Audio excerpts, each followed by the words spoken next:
ಶೀತಲ್ ಅನ್ಸರಿ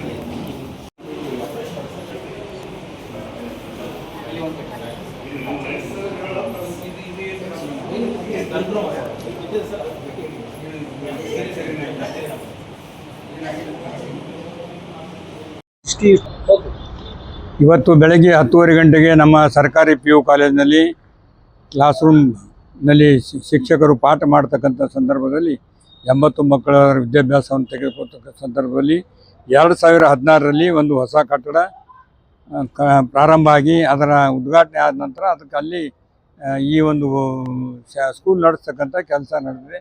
ಸ್ವಲ್ಪ ಕಳಪೆ ದರ್ಜದ ಕಾಮಗಾರಿಯಿಂದಾಗಿ ಅದರ ಮೇಲಿನಿಂದ ಛತ್ ಕಡಿದು ಬಿದ್ದು ಕೆಳಗೆ ಕೂತಿರ್ತಕ್ಕಂಥ 5 ಜನ ಮಕ್ಕಳಿಗೆ ಒಂದು ತಲೆಗೆ ಒಂದು 4-5 ಟಾಕಿ ಬಿದ್ದು ಗಾಯ ಆಗಿದೆ, ಬೆನ್ನಿಗೆ ಬ್ಯಾನಿಯಾಗಿದೆ, ಕೈಗೆ ಏನಪ್ಪ ಅಂದ್ರೆ ಫ್ರ್ಯಾಕ್ಚರ್ ಆಗ್ತಕ್ಕಂಥ ಅಪಾಯ ಕೂಡ ಆಗಿದೆ. 5 ಜನ ವಿದ್ಯಾರ್ಥಿಗಳು ಸ್ವಲ್ಪ ಆ ಒಂದು ತೊಂದರೆಗೊಳಗಿದ್ದರೆ ದೇವರ ಅನುಗ್ರಹದಿಂದ ಯಾವುದೇ ಒಂದು ಅಪಾಯ ಆಗಿಲ್ಲ. ಆದರೂ ಕೂಡ ಅವರು ಆರಾಮಾಗಲಿ ಅಂತೇಳಿ ದೇವರಲ್ಲಿ ಪ್ರಾರ್ಥನೆ ಮಾಡಿದ್ದೇವೆ. ನಾವು ಕೂಡ ಅವ್ರ ಕುಟುಂಬದವರಿಗೆ ಮಕ್ಕಳಿಗೆ ಭೇಟಿಯಾಗಿ ಧೈರ್ಯವನ್ನು ಸಂತಾಪವನ್ನು ಹೇಳಿದ್ದೇವೆ.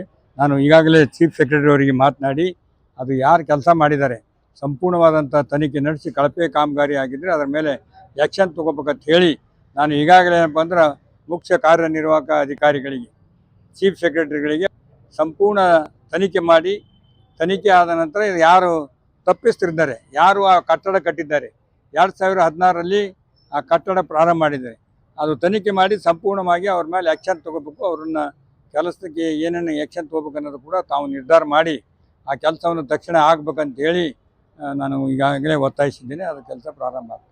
ಅದು ಕೇವಲ 10 ವರ್ಷದ ಹಿಂದೆ ಅಂದರೆ 8 ವರ್ಷದ ಹಿಂದೆ ಕಟ್ಟಡ. ಇವತ್ತು ನಿನ್ನೆ 8 ವರ್ಷಗಳ ಹಿಂದೆ ಪ್ರಾರಂಭ ಆಗಿರ್ತಕ್ಕಂಥ ಕಟ್ಟಡ, ಹೊಸ ಕಟ್ಟಡ, ಗೌರ್ಮೆಂಟ್ PU ಕಾಲೇಜ್ ಆಗಿದೆ.